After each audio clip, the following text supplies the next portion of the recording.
Ernakulam medical കോളേജിൽ നിന്നും 13 ഡോക്ടർമാരാണ് അനധികൃതമായി അവധിയെടുത്ത് പുറത്ത് പ്രാക്ടീസ് ചെയ്യുന്നത്. വിദ്യാർത്ഥികൾ ഈ ഡോക്ടർമാർ, ഈ സീനിയറായ ഡോക്ടർമാരെ കണ്ടുകൊണ്ടാണ് ഇവിടെ പഠിക്കാൻ വരുന്നത്. അവരുടെ ഭാവി തന്നെ ഇപ്പോൾ അവതാളത്തിലായിരിക്കും. സാധാരണക്കാരായ രോഗികൾക്ക് ചികിത്സ കൊടുക്കുന്നതിന് പകരം പ്രൈവറ്റ് ഹോസ്പിറ്റലിൽ പോയി ജോലി ചെയ്യുന്നു. നടപടി എടുക്കേണ്ട ആളാണ് ഈ മെഡിക്കൽ സൂപ്രണ്ട്. ഇദ്ദേഹത്തിൻ്റെ ഭാര്യ വന്ന 12 പേര് പോയി എൻ്റെ ഭാര്യയും കൂടി പൊക്കോട്ടെ. സൂപ്രണ്ടിന് എന്തോ മേളിൽ നല്ലൊരു പിടുത്തമുണ്ട്. അതല്ലെങ്കിൽ സൂപ്രണ്ട് ചെയ്യുന്ന എല്ലാ അഴിമതിക്കും കൂട്ടു നിൽക്കുന്ന ആരൊക്കെയോ പാർട്ടിയുടെ വേണ്ടപ്പെട്ട ആരൊക്കെയോ ഉണ്ട്. അതല്ലെങ്കിൽ ഇത്രയും സംരക്ഷണം അദ്ദേഹത്തിന് കിട്ടുമെന്ന് തോന്നുന്നില്ല.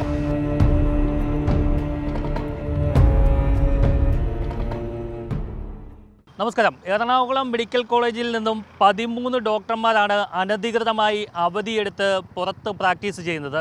ഈ വിവരം പുറത്തറിയുന്നത് ഇതേ മെഡിക്കൽ കോളേജിലെ സൂപ്രണ്ടിന്റെ ഭാര്യയായ ഡോക്ടർ പാർവതി ദത്ത് തൃപ്പൂണിത്തറയിലെ ഒരു സ്വകാര്യ ആശുപത്രിയിൽ അവധി എടുത്ത് ജോലിക്ക് പോകുന്നു എന്ന് കാട്ടി കോൺഗ്രസിന്റെ ബ്ലോക്ക് സെക്രട്ടറി ആയിട്ടുള്ള മനാഫ് പുതുവായിൽ നൽകിയ പരാതിയെ തുടർന്നാണ് ഈ ഞെട്ടിക്കുന്ന കണക്ക് പുറത്തു വരുന്നത്. ഈ പരാതി ലഭിച്ച് മെഡിക്കൽ ഡയറക്ടർ വിശദീകരണം ചോദിച്ചപ്പോഴാണ് എറണാകുളം മെഡിക്കൽ കോളേജ് സൂപ്രണ്ടിംഗ് ഇൻചാർജായ ഡോക്ടർ ഗണേഷ് മോഹന്റെ ഭാര്യ പാർവതി ദത്ത് ഉൾപ്പെടെ 13 പേരാണ് അനധികൃതമായി അവധിയെടുത്ത് മറ്റ് സ്വകാര്യ ആശുപത്രിയിൽ ജോലി ചെയ്യുന്നതെന്നാണ് ലഭിക്കുന്ന വിവരം. ഇത് മെഡിക്കൽ വിദ്യാർത്ഥികളുടെ ഭാവിയെ രൂക്ഷമായി ബാധിക്കുമെന്ന കാര്യത്തിൽ യാതൊരു സംശയവുമില്ല. ഈ പരാതി നൽകിയ മനാഫ് പുതുവായിൽ മറുനാടൊപ്പം ചേരുകയാണ്. കളമശ്ശേരി മെഡിക്കൽ കോളേജിൽ ഒരാളെന്നുള്ള രീതിയിലാണ് ഞാൻ പരാതി കൊടുത്തത്. കാരണം എന്ന് വെച്ച് കഴിഞ്ഞാൽ ഒരു വർഷം മുമ്പ് ഇവിടുന്ന് ലീവ് എഴുതി കൊടുത്ത് പ്രൈവറ്റ് ഹോസ്പിറ്റലിൽ ജോലിക്കായിട്ട് പോയി. അപ്പോൾ അത് ചൂണ്ടിക്കാണിച്ചുകൊണ്ട് ഞാൻ ഒരു പരാതി നൽകി. ആ പരാതി നൽകിയപ്പോൾ മെഡിക്കൽ ഡയറക്ടറുടെ ഇന്ന് നമുക്ക് കിട്ടിയ മറുപടി എന്ന് വെച്ച് കഴിഞ്ഞാൽ 12 പേര് ഇതിനു മുമ്പ് പോയിട്ടുണ്ട്. 13ാമത്തെ ആളാണ് ഈ പോയിരിക്കുന്ന പാർവതി. അതൊരു വർഷമായി പോയിട്ട്. പക്ഷേ മെഡിക്കൽ ഡയറക്ടർ ഇവിടെ ഹോസ്പിറ്റലിൽ ഡോക്ടർമാരുടെ ഇത് മൂലം തിരിച്ച് ജോയിൻ ചെയ്യണമെന്ന് ആവശ്യപ്പെട്ടിട്ടുണ്ട്. പക്ഷേ നാളെ ഇതുവരെയായിട്ട് ജോയിൻ ചെയ്തിട്ടില്ല. 13 പേരും ജോയിൻ ചെയ്തിട്ടില്ല എന്നാണ് അറിയാൻ കഴിഞ്ഞത്. അതാണെങ്കിൽ 13ാമത് പോയത് ആളാണെങ്കിലോ ഇപ്പോൾ മെഡിക്കൽ കോളേജിലെ സൂപ്രണ്ട് ഇൻചാർജിൻ്റെ വൈഫാണ്. 12 പേര് പോയാൽ എൻ്റെ ഭാര്യയും കൂടി പോയിക്കോട്ടെ എന്ന് കരുതുന്നത് ശരിയല്ല. കാരണം അവിടെ മെഡിക്കൽ കോളേജിൽ ഒരുപാട് വിദ്യാർത്ഥികളുണ്ട്. ആ വിദ്യാർത്ഥികൾ ഈ ഡോക്ടർമാർ, ഈ സീനിയറായ ഡോക്ടർമാരെ കണ്ടുകൊണ്ടാണ് ഇവിടെ പഠിക്കാൻ വരുന്നത്. അവരുടെ ഭാവി തന്നെ ഇപ്പോൾ അവതാളത്തിലായിരിക്കുകയാണ്. അസിസ്റ്റന്റ് പ്രൊഫസറും കൂടിയാണ് അല്ലേ? അസിസ്റ്റന്റ് പ്രൊഫസറും കൂടിയാണ് ഇവർ. ഈ വിദ്യാർത്ഥികളുടെ മാത്രമല്ല, 13 മെയിൻ ഡോക്ടർമാർ ഇവിടുന്ന് പോയെന്ന് പറയുമ്പോൾ ഇവിടെ രോഗികൾ, സാധാരണക്കാരായ പാവപ്പെട്ട രോഗികൾ എങ്ങനെ ഇപ്പോൾ ഈ ഹൗസ് സർജന്മാരെ കണ്ടുകൊണ്ടാണ് ഇപ്പോൾ മരുന്ന് വാങ്ങിച്ചുകൊണ്ട് പോകുന്നത്.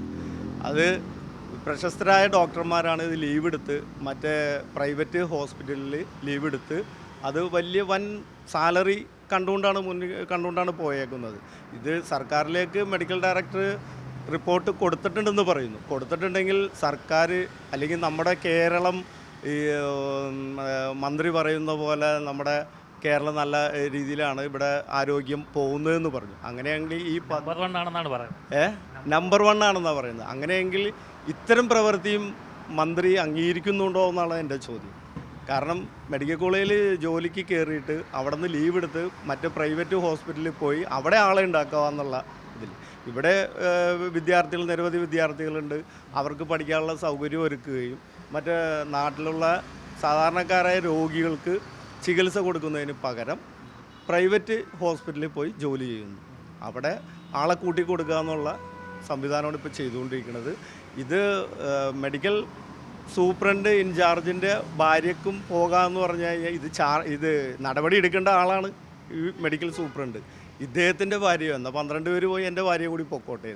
ഇത് അതിലും ഭേദം അദ്ദേഹം അവിടെ ഇരിക്കാതിരിക്കില്ല നല്ലത്. ഒന്നല്ലെങ്കിൽ രാജിവെച്ച് പുറത്ത് പോകണം, ഈ മെഡിക്കൽ സൂപ്രണ്ട് രാജിവെച്ച് പോകണം.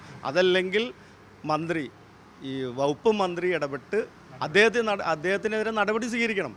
കാരണം ഈ മെഡിക്കൽ കോളേജിനെ കൊണ്ടുപോകേണ്ടത് ഈ മെഡിക്കൽ സൂപ്രണ്ടാണ്. ഈ സൂപ്രണ്ടിൻ്റെ ഭാര്യ തന്നെ ഇതേപോലെ ചെയ്യുമ്പോൾ പിന്നെ ഇവർക്ക് എന്തു ആവാം എന്നുള്ളതല്ലേ. മെഡിക്കൽ ഡയറക്ടർ ഇപ്പോൾ ഒരു ഉത്തരവ് കൊടുത്തല്ലോ, ഇവരെയൊക്കെ തിരിച്ച് വിളിച്ച് നടപടി സ്വീകരിക്കണം, തിരിച്ച് വിളിക്കണമെന്ന് പറഞ്ഞിട്ടുണ്ട്. പക്ഷേ ഇതുവരെ നമ്മുടെ മുഖ്യമന്ത്രിയോ അല്ലെങ്കിൽ നമ്മുടെ ആരോഗ്യവകുപ്പ് മന്ത്രിയോ ഇതിൽ നടപടിയൊന്നും സ്വീകരിച്ചിട്ടില്ല എന്നാണ് അറിയാൻ കഴിഞ്ഞത്. സൂപ്രണ്ടിനെതിരെ നേരത്തെ ഒരുപാട് ആരോപണങ്ങളുള്ള ആളല്ലേ? നിരവധി ആരോപണങ്ങളുണ്ട് സൂപ്രണ്ടിനെതിരെ. അവർ സ്വന്തം പാർട്ടിയിലുള്ളവർ തന്നെ കൊടുത്തിട്ടുണ്ട്. അവിടെ NGO യൂണിയൻ്റെ ജില്ലാ നേതാക്കന്മാർ വരെ പരാതി കൊടുത്തിട്ടുണ്ട്. പക്ഷേ അത് സൂപ്രണ്ടിന് എന്തോ മേളിൽ നല്ലൊരു പിടുത്തമുണ്ട്.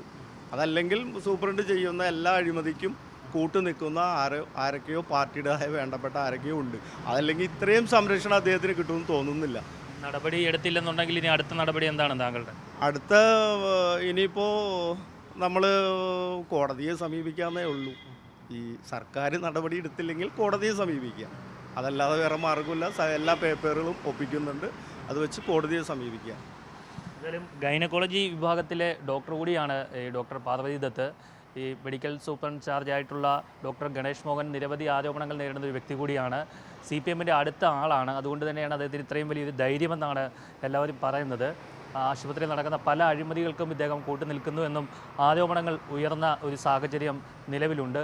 അപ്പോഴാണ് ഇത്തരത്തിലൊരു ആരോപണം കൂടി അദ്ദേഹത്തിന് നേരെ വരുന്നത്. അദ്ദേഹത്തിൻ്റെ സ്വന്തം ഭാര്യയ്ക്ക് തന്നെ കഴിഞ്ഞ ഒരു വർഷമായിട്ട് അനധികൃതമായി അവധി നൽകുകയും, അതായത് അവധി അംഗീകരിച്ചിട്ടില്ല എന്നാണ് മനാഫ് ഇപ്പോൾ വ്യക്തമാക്കിയിരിക്കുന്നത്. അവർ അനധികൃതമായി ജോലിക്ക് പ്രവേശിക്കാതെ ഒരു ദേവി ഹോസ്പിറ്റൽ, തൃപ്പൂണിത്തുറയിലുള്ള ദേവി ഹോസ്പിറ്റലിൽ അവർ ജോലി ചെയ്യുകയാണ്. എന്തായാലും ഇതിനെതിരെ ശക്തമായ നിയമ പോരാട്ടത്തിന് ഒരുങ്ങുകയാണ് മനാഫ് പുതുവായി. കൊച്ചിയിൽ നിന്നും അഭിശങ്കറിനൊപ്പം ആർ പിയൂഷ്, മറുനാടൻ TV.